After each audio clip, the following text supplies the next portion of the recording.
ಮಾಲೂರು ತಾಲೂಕಿನ ಮಾಸ್ತಿ ಗ್ರಾಮದ ಕರ್ನಾಟಕ ಪಬ್ಲಿಕ್ ಶಾಲೆಯಲ್ಲಿ 2026-27ನೇ ಸಾಲಿನ ತಾಲೂಕು ಮಟ್ಟದ ದಾಖಲಾತಿ ಆಂದೋಲನಕ್ಕೆ ಶಾಸಕ ಕೆವೈ ನಂಜೇಗೌಡ ಅಧಿಕೃತ ಚಾಲನೆ ನೀಡಿದರು. ಕಾರ್ಯಕ್ರಮದಲ್ಲಿ ಮಾತನಾಡಿದ ಅವರು, ಶಾಲೆಯ ಸರ್ವತೋಮುಖ ಅಭಿವೃದ್ಧಿಗೆ ಸರ್ಕಾರ ಹಾಗೂ ಸಿಎಸ್ಆರ್ ನಿಧಿಯಡಿ ಭಾರಿ ಅನುದಾನ ಬಿಡುಗಡೆ ಮಾಡಲಾಗಿದೆ ಎಂದು ತಿಳಿಸಿದರು. ಶಾಲೆಯ ಅಭಿವೃದ್ಧಿಗಾಗಿ ಒಟ್ಟು 14 ಕೋಟಿ ರು ವೆಚ್ಚ ಮಾಡಲಾಗುತ್ತಿದ್ದು, ಅದರಲ್ಲಿ 9 ಕೋಟಿ ರು ಸಿಎಸ್ಆರ್ ನಿಧಿ ಹಾಗೂ 5 ಕೋಟಿ ರು ಸರ್ಕಾರಿ ಅನುದಾನ ಸೇರಿದೆ ಎಂದು ಹೇಳಿದರು. ಇದೇ ವೇಳೆ ಶಾಲೆಯಲ್ಲಿ ಶೀಘ್ರದಲ್ಲೇ 12 ಸುಸಜ್ಜಿತ ನೂತನ ಕೊಠಡಿಗಳ ನಿರ್ಮಾಣಕ್ಕೆ ಗುದ್ದಲಿ ಪೂಜೆ ನೆರವೇರಿಸಲಾಗುವುದು ಎಂದು ಭರವಸೆ ನೀಡಿದರು. ಗ್ರಾಮೀಣ ಭಾಗದ ಸರ್ಕಾರಿ ಶಾಲೆಯೊಂದರಲ್ಲಿ 1600ಕ್ಕೂ ಹೆಚ್ಚು ವಿದ್ಯಾರ್ಥಿಗಳು ವ್ಯಾಸಂಗ ಮಾಡುತ್ತಿರುವುದು ಹೆಮ್ಮೆಯ ಸಂಗತಿ. ಈ ಸಂಖ್ಯೆಯನ್ನು ಇನ್ನಷ್ಟು ಹೆಚ್ಚಿಸಲು ಪೋಷಕರು ಕೈಜೋಡಿಸಬೇಕು ಎಂದು ಕರೆ ನೀಡಿದರು. ಅಭಿವೃದ್ಧಿ ಕಾಮಗಾರಿಗಳ ಬಗ್ಗೆ ಸುಳ್ಳು ಸುದ್ದಿ ಹಬ್ಬಿಸುವವರ ವಿರುದ್ಧ ತೀವ್ರ ಅಸಮಾಧಾನ ವ್ಯಕ್ತಪಡಿಸಿದ ಶಾಸಕರು, ಕೆಲಸ ಮಾಡದವರು ಟೀಕೆ ಮಾಡುವುದು ಸಹಜ, ಆದರೆ ಜನರಿಗೆ ಸತ್ಯ ಗೊತ್ತಿದೆ ಎಂದು ತಿರುಗೇಟು ನೀಡಿದರು. ಕಾರ್ಯಕ್ರಮದಲ್ಲಿ ತಹಶೀಲ್ದಾರ್ ರೂಪಾ, ಶಿಕ್ಷಣ ಇಲಾಖೆಯ ಬಿಇಒ ಕೆಂಪಯ್ಯ, ತಾಲೂಕು ಪಂಚಾಯಿತಿ ಅಧಿಕಾರಿಗಳು ಕೃಷ್ಣಪ್ಪ, ಶಾಲಾ ಅಭಿವೃದ್ಧಿ ಸಮಿತಿ ಪದಾಧಿಕಾರಿಗಳು ಹಾಗೂ ಗ್ರಾಮಸ್ಥರು ಉಪಸ್ಥಿತರಿದ್ದರು. ಜೊತೆಗೆ ಬಿಇಒ ಕೂಡ ಮಾತಾಡಿದ್ದಾರೆ, ಗೋಜಿಗೌಡರು ಕೂಡ ಮಾತಾಡಿದ್ದಾರೆ. ಶಿಕ್ಷಣ ಎಷ್ಟು ಮುಖ್ಯ ಅನ್ನೋದು ಇವಾಗ ನಾವು ಯಾರು ಹೇಳ್ಕೊಡ್ಬೇಕಾಗಿಲ್ಲ, ಎಲ್ಲ ತಂದೆ ತಾಯಿಗಳು ಗೊತ್ತಾಗ್ಬಿಡೋದು.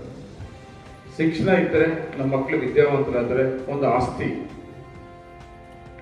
ಅದಕ್ಕೆ ಯಾರಿಗೂ ನಾವು ಪಾಠ ಮಾಡೋಂಗಿಲ್ಲ. ಈಗ ಎಲ್ಲ ತಂದೆ ತಾಯಿ ಕೂಡ ಅವನು ಕೂಲಿ ಮಾಡ್ತಾನೋ ಏನ್ ಮಾಡ್ತಾನೋ, ನನ್ನ ಮಕ್ಕಳನ್ನ ಶಾಲೆಗೆ ಕಳಿಸ್ಬೇಕು, ನನ್ನ ಮಕ್ಕಳು ವಿದ್ಯಾವಂತನಾಗಿ ಮಾಡಬೇಕು ಅನ್ನೋಂಥ ಕಾಲ ಬದಲಾವಣೆ ಆಗಿದೆ. ಈಗ ನಾವು ಸ್ಕೂಲಿಗೆ ಹೋಗುವಾಗಿತ್ತು, ಇದು 4 ಕಕ್ಷೆ ಕಲ್ತ್ಕೊಳ್ಳಪ್ಪ, ನಮ್ಮ ಮನೆ ನನ್ನ ಮಗ ನನ್ನ ಆಸ್ತಿ ನೋಡ್ಕೊಳ್ಳಿ, ಈ ಓದಿ ಏನಾಗಬೇಕು ಅನ್ನೋಂಥ ಕಾಲ ಆಗಿತ್ತು. ಈಗ ಅದಲ್ಲ, ಆಸ್ತಿ ಬೇಕಾಗಿಲ್ಲ, ವಿದ್ಯೆ ಬೇಕು. ಅದೆಷ್ಟೇ ಕಷ್ಟ ಆಗಲಿ ನಮ್ಮ ಮಕ್ಕಳು ವಿದ್ಯಾವಂತರಾಗಿ ಮಾಡಿದರೆ ಅದೇ ಒಂದು ಆಸ್ತಿ ಅಂತೇಳಿ ಇವತ್ತು ಪೇರೆಂಟ್ಸು, ತಂದೆ ತಾಯಿ ಕೂಡ ಇವತ್ತು ಒಂದು ಬದಲಾವಣೆ ಆಗಿದೆ. ಅದರಿಂದ ಇವತ್ತಿನ ಕಾರ್ಯಕ್ರಮ ಉದ್ದೇಶ ಏನಂದ್ರೆ, ಸರ್ಕಾರಿ ಶಾಲೆಗಳಿಗೆ ದಾಖಲಾತಿ ಆಗಬೇಕು. ಸರ್ಕಾರಿ ಶಾಲೆಗಳಲ್ಲಿ ಮೂಲಭೂತ ಸೌಕರ್ಯಗಳು ಯಾವುದರಲ್ಲೂ ಕಡಿಮೆ ಇಲ್ಲ, ಆದರೂ ಕೂಡ ನಾವು ದಾಖಲಾತಿ ಕಡಿಮೆ ಇದ್ದೀವಿ. ಅದೇನೇ ಆಗಲಿ, ನಮ್ಮ ಸರ್ಕಾರಿ ಶಾಲೆಗಳಲ್ಲಿ ಈ ವರ್ಷ ದಾಖಲಾತಿನ ಹೆಚ್ಚಿಗೆ ಮಾಡ್ಕೊಳ್ಬೇಕು ಅನ್ನೋ ಉದ್ದೇಶದಿಂದ ಈ ಕಾರ್ಯಕ್ರಮ ಪ್ರಾರಂಭವಾಗಿದೆ. ಇವತ್ತು ನಾನು ತಂದೆ ತಾಯಿಗಳು ಕೂಡ, ಆ ಮಕ್ಕಳ ತಂದೆ ತಾಯಿಗಳು ಕೂಡ ನಾನು ರಿಕ್ವೆಸ್ಟ್ ಮಾಡೋದೇನೆಂದ್ರೆ, ಧೈರ್ಯವಾಗಿ ನಮ್ಮ ಸರ್ಕಾರಿ ಶಾಲೆಗೆ ನಮ್ಮ ಮಕ್ಕಳನ್ನ ದಾಖಲಾತಿ ಮಾಡಬಹುದು. ಈಗಾಗಲೇ ನಮ್ಮ ತಾಲೂಕಿನ ಆಡಳಿತ, ಶಿಕ್ಷಣ ಇಲಾಖೆ ಮತ್ತೆ ರಾಜ್ಯ ಸರ್ಕಾರದ ಮುಖ್ಯಮಂತ್ರಿಗಳು ಮತ್ತೆ ಮಧು ಬಂಗಾರಪ್ಪನವರು ಈ ಶಿಕ್ಷಣ ಇಲಾಖೆ ಬಗ್ಗೆ ತುಂಬಾ ಆಸಕ್ತಿ ವಹಿಸೋದ್ರಿಂದ ಇವತ್ತು ಎಲ್ಲ ರೀತಿಯ ಸರ್ಕಾರಿ ಶಾಲೆಗಳಿಗೆ ಸರ್ಕಾರ ಸೌಲಭ್ಯಗಳು ಕೊಡೋದ್ರಿಂದ ವಿಶೇಷವಾಗಿ ರಿಸಲ್ಟ್ ಕೂಡ ರಾಜ್ಯ ಮತ್ತು ನಮ್ಮ ಜಿಲ್ಲೆಯಲ್ಲಿ ಒಳ್ಳೆ ರಿಸಲ್ಟ್ ಕೂಡ ತಗೊಂಡಿದ್ದೀರಿ. ವಿಶೇಷವಾಗಿ ನಮ್ಮ ತಾಲೂಕು ಬಂದಾಗ ಅವಾಗ ಗೋವಿಂದಗೌಡರು ತುಂಬಾ ಚೆನ್ನಾಗಿ ಹೇಳ್ತಾ ಇದ್ರು, ಶಂಕರೇಗೌಡರು, ನನಗೆ ಬೇಜಾರಾಗ್ತಾ ಇದೆ, ನಾವು ಜಿಲ್ಲೆಯಲ್ಲಿ ಯಾವ ಸ್ಥಾನದಲ್ಲಿ ಇದ್ದೀವಿ ಅಂದ್ರೆ, ಹೋದ ವರ್ಷ ಲಾಸ್ಟ್ 6 ತಾಲೂಕಲ್ಲಿ 6ನೇ ಊರು ನಾವು. ಅದೇ ಇದನ್ನು ಬದಲಾವಣೆ ಮಾಡಬೇಕು ಅಂತೇಳಿ ಸಭೆಗಳನ್ನ ಮಾಡಿ, ನಾನು ಬಿಇಒ ಎಲ್ಲ ಶಿಕ್ಷಕರನ್ನ ಕರೆಸಿ ಒಂದು ಸಭೆಗಳನ್ನ ಮಾಡಿ ನಿಷ್ಠೂರವಾಗಿ ಮಾತಾಡಿ, ಇವತ್ತು ಎಲ್ಲೋ ಒಂದು ಕಡೆ ಅದು ಪ್ರತಿಫಲ. ಇವತ್ತು ಸರ್ಕಾರಿ ಶಾಲೆ ನನ್ನ ತಾಲೂಕಿಗೆ ಗೌರವವನ್ನು ತಂದು ಕೊಟ್ಟಿದ್ದಾರೆ. ನಾನು ವೈಯಕ್ತಿಕವಾಗಿ ನಾನು ಮಾತಾಡುವಾಗ ಬೇಜಾರಾಗಿರ್ಬೋದು ಕೆಲವರಿಗೆ, ಏನು MLA ಅವರು ಇಷ್ಟು ಕಾರಣವಾಗಿ. ಇವತ್ತು ಮಕ್ಕಳು ಸ್ಟ್ರೆಂತ್ ಎಷ್ಟಿದೆ ನನ್ನ ಪ್ರಕಾರ, ಜಿಲ್ಲೆಯಲ್ಲಿ ಒಂದು ಗ್ರಾಮಾಂತರ ಪ್ರದೇಶದಲ್ಲಿ ಒಂದು ಪಬ್ಲಿಕ್ ಶಾಲೆಯಲ್ಲಿ 1600 ಚಿಲ್ಲರೆ ಮಕ್ಕಳು ಎಲ್ಲಿದ್ದಾರೆ ಅಂದ್ರೆ ಅದು ಮಾಸ್ತಿನಲ್ಲಿ.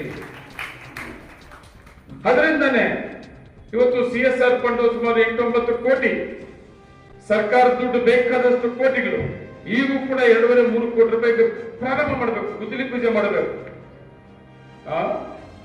12 ರೂಮ್ ಸುಮಾರು 4-5 ಕೋಟಿ ರೂಪಾಯಿ ಇವತ್ತು ಪ್ರಾರಂಭ ಮಾಡಬೇಕು, ಗುದ್ದಲಿ ಪೂಜೆ ಮಾಡಬೇಕು. ಅದ್ರ ಜೊತೆಗೆ ಇದು ಒಳಗೆ ಏನೇನ್ ಬೇಕಾಗಿತ್ತು ನಮ್ಮ ಲೀಡರ್ ಏನಂತ ಕೇಳಿ ಎಲ್ಲ ಕೂಡ ಮಾಡಿದ್ವಿ ನಾವು.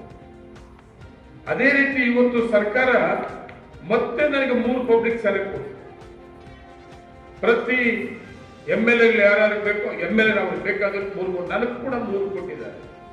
ಆ 3ರಲ್ಲಿ ಮಾಲೂರು ಅಂತ ಕೊಟ್ಟಿದ್ದೀನಿ, ಟೇಕಲ್ ಅಂತ ಕೊಟ್ಟಿದ್ದೀನಿ, ತೊರ್ಲಿಕ್ಕೆ ಒಂದು ಕೊಟ್ಟಿದ್ದೀನಿ. ನಾನು ಮೊನ್ನೆ ಮಧು ಬಂಗಾರಪ್ಪನ ಹತ್ರ ಏನೋ ಕೆಲಸ ಇತ್ತು ಹೋಗಿದ್ದೆ ನಾನು. ಹಿಂಗೆ ಮಾತಾಡ್ಕೊಂಡು ಬಂದಾದ್ಮೇಲೆ ಕರ್ನಾಟಕ ರಾಜ್ಯದಲ್ಲಿ ಇನ್ನೊಂದು 6 ಪಬ್ಲಿಕ್ ಶಾಲೆಗಳು ಮಾಡಬಹುದು ಅಂತೇಳಿ ಚರ್ಚೆ ಆಗುತ್ತ ಸಂದರ್ಭದಲ್ಲಿ ನಾನು ಬಂದಾದ್ಮೇಲೆ ತಕ್ಷಣ ನನಗೆ ಫೋನ್ ಮಾಡ್ತಾರೆ PS ಏನಂತಂದ್ರೆ, ಸಾಹೇಬ್ರು ಹೇಳಿದ್ರು 6 ಇದೆ, ಇನ್ನ 6 ಮಾಲೂರು MLA ಕೊಟ್ಬಿಡಿ ಅಂತ ಹೇಳಿದ್ದಾರೆ, ನೀವು ಯಾವ ಹೆಸರು ಕೊಡ್ತೀನಿ ಅಂತ ನಾನು ಕೇಳಿದ್ವಿ. ನಾನೇನ್ ಮಾಡಿದೆ, ಎಲ್ಲಿ ಕೊಡೋಣ, ಕೊಮ್ಮನಹಳ್ಳಿ ಹಾಕೋಬೋದಾಗಿತ್ತು. ನಾನು ನಮ್ಮೂರ್ಗೆ ಹಾಕೊಂಡಿಲ್ಲ. ನಾನು ಕೂಡ ಸುಮಾರು 2.5 ಕೋಟಿ ಖರ್ಚು ಮಾಡಿ ಸ್ಕೂಲ್ ಕಟ್ಸ್ತಾ ಇದ್ದೀನಿ ನನ್ನ ಊರಲ್ಲಿ. ಕೊಮ್ಮನಹಳ್ಳಿ ಗ್ಯಾಪ್ ಮಾಡಲಿಲ್ಲ. ಇವತ್ತು ತುಂಬಾ ಹಿಂದುಳಿದ ಪ್ರದೇಶ ಯಾವುದು ಅಂದ್ರೆ ದಿನ್ನಳ್ಳಿ ಮತ್ತೆ ದೊಡ್ಡಿ. ನಾನು ದಿನ್ನಳ್ಳಿ ಕೊಟ್ಟೆ, ಅದೇನೋ ಅಲ್ಲೇನೋ ಸ್ಟ್ರೆಂತ್ ಪ್ರಾಬ್ಲಮ್ಸ್ ಇದೆ ಅಂತ PO ಪಕ್ಕದಲ್ಲಿ ಹೇಳ್ತಾ ಇದ್ದಾರೆ. ಮಿನಿಸ್ಟರ್ ಚೇಂಬರ್ ಇಂದ ಫೋನ್ ಬಂದಿತ್ತು, ಅಲ್ಲಿ ಮಕ್ಕಳು ಸ್ಟ್ರೆಂತ್ ತುಂಬಾ ಕಡಿಮೆ ಇದೆ, PUC ಇರ್ಬೇಕಾಗ್ತದೆ. ದೊಡ್ಡಿ ಆದ್ರೆ ನೋಡಿ 2 ಹೆಸರು ಹೇಳಿದ್ದಾರೆ, ದೊಡ್ಡಿ ಅಥವಾ ದಿನ್ನಳ್ಳಿ ಅಂತೇಳಿ ಹೇಳಿದ್ದಾರೆ ಅಂತ ಅಂತಂದ್ರು. ಅದೇನಾದ್ರೂ ಅಲ್ಲಿ ದೊಡ್ಡಿ ಆಗ್ತದೆ, ದಿನ್ನಳ್ಳಿ ಆಗ್ತದೆ, 2 ಕೂಡ ಹಿಂದುಳಿದ ಪ್ರದೇಶಗಳು. ಒಂದು ಎಕ್ಸ್ಟ್ರಾ ಕರ್ನಾಟಕ ಪಬ್ಲಿಕ್ ಶಾಲೆ, 3 ಜೊತೆಗೆ ಒಂದು ಎಕ್ಸ್ಟ್ರಾ ಕೋಲಾರ ಜಿಲ್ಲೆ ನಮ್ದೇ ಜಾಬ್ ಇಟ್ಕೊಂಡಿದ್ವಿ, ಒಂದು ಎಕ್ಸ್ಟ್ರಾ ಪಬ್ಲಿಕ್ ಶಾಲೆ ತೆಗೆದ್ರಲ್ಲಿ. ಟೋಟಲ್ 5 ಕರ್ನಾಟಕ ಪಬ್ಲಿಕ್ ಶಾಲೆಗಳು ಮಾಲೂರು ತಾಲೂಕಲ್ಲಿ ಆಗ್ತಾ ಇದೆ, ಆಗಿದೆ.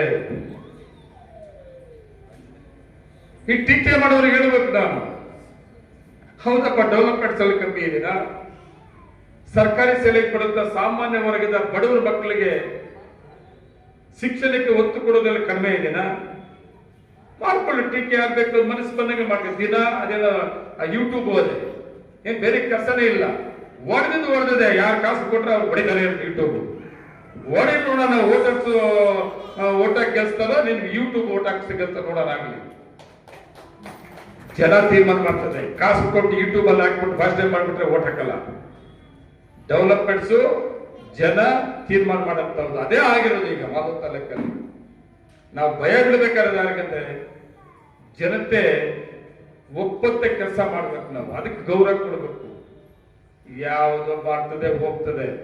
ಹೆಮ್ಮೆಯಿಂದ ನನ್ನ ತಾಲೂಕಿನಂತ ಕರ್ನಾಟಕದ ಸರ್ಕಾರ ಇವತ್ತು ಮೊದಲನೇ ಸ್ಥಾನದಲ್ಲಿ ಇದೀವಿ ನಾವು. ಅದ್ಯಾವತ್ತೋ ಒಂದು ನೋಡಿದೆ ಮೊನ್ನೆ, ಯಾರಾದ್ರೂ